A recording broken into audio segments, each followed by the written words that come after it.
Okay, in this very first video for the year, we're going to talk about the influence of chemistry and how it goes along with everything else that you actually see out in the real world. Okay, the first thing we want to look at is, why is chemistry important?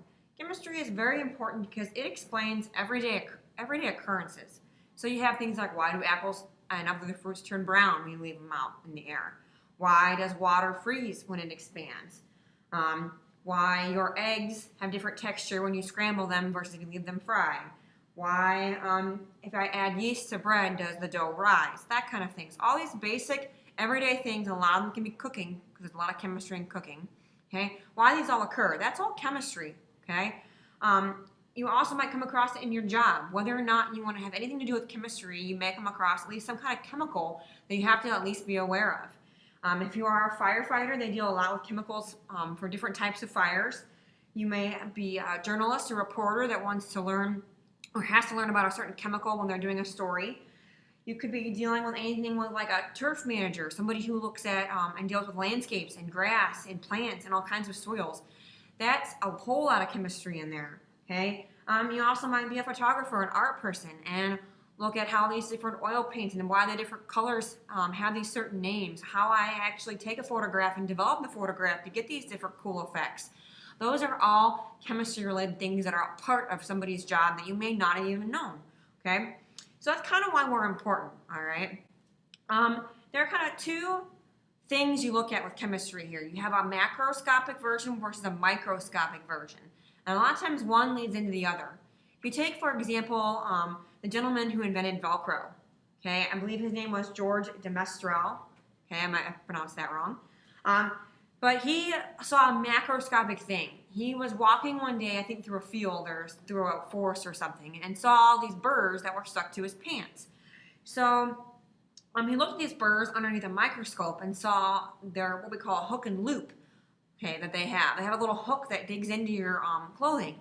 So he saw that and thought, oh, well, if I can figure out a way to actually make that, I could actually use these kind of hook and loop kind of idea to actually get something that will stick. And that's kind of how Velcro came about. So you have a macroscopic version, which is large enough to actually see with your unaided eye. And you have a microscopic version, or the microscopic idea here, thing, is that you can only see something when it's under magnification.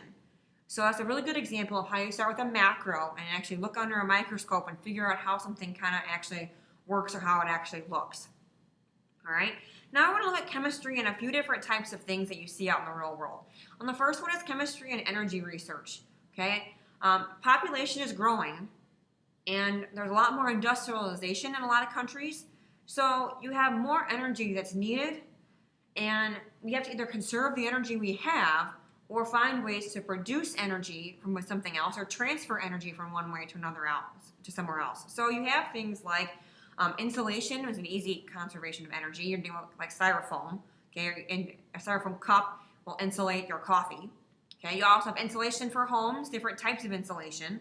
Okay, there are also rechargeable batteries.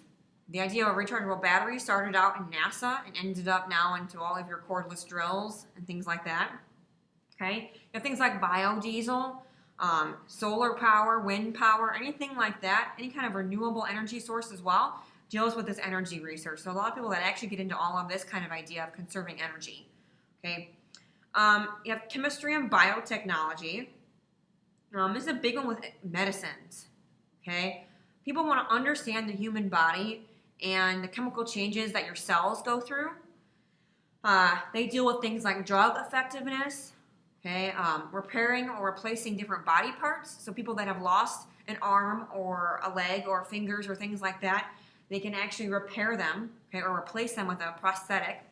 You also have a little more kind of smaller scale where you have things like damaged arteries or diseased arteries or anything else that's kind of inside your body, maybe not a whole arm, but maybe part of a diseased piece of flesh or something like that that can be replaced. They have like stents and things for your heart valves, okay, all kinds of biotechnology or medical things, different valves. Okay, there are all kinds of stuff you can have. There are like screws and things for your knee replacements or hip replacements. All that kind of stuff is through biotechnology. Okay, there are things with DNA and altering DNA and your genes and manipulating that kind of stuff, working with bacteria and viruses and trying to figure out how you can get better vaccines, how you can produce things like insulin for people that are diabetic. All that kind of stuff is very, very important, okay? We're also dealing with chemistry and agriculture, okay? We have to have productive land use because you can't make more land, all right? The amount of land we have on Earth is the amount of land that we have. So we have to find ways to use our land for agriculture that we have, because it's often dwindling in areas because you have so many homes and things going up. People and research for agriculture have to actually find ways to make the available land the most productive that it can be. So those are things like different ways to control weeds, okay? There are fertilizers, there's different soils, there's different seeds. There's all kinds of things that go into different things with agriculture, testing different soils and seeing what makes things grow faster and produce more. All kinds of stuff that goes into that. Okay, there's a lot of science behind a lot of things that go into agriculture. Okay, last two things are kind of short. We have chemistry on the environment. You got to look into pollutants and pollution. Okay, ways to prevent pollution, and that is a lot with usually the EPA. They deal a lot with our water and making sure that people aren't polluting the water and testing it and all kinds of things like that. All right, and then the last one is chemistry on the universe. Chemistry deals a lot with even things outside of Earth. Okay, you have to use a lot with chemistry when you're dealing with like the Mars rover. They were collecting a lot of rocks on Mars and saw a lot of different soil testings where Mars actually had I think it was like bits of ice or water or something left in the soil. So they studied these different kinds of compositions of comets, different compositions of planets, and all kinds of stuff like that to figure out what makes other planets go compared to what our planet is. So these are all different ways that chemistry influences all different aspects of life.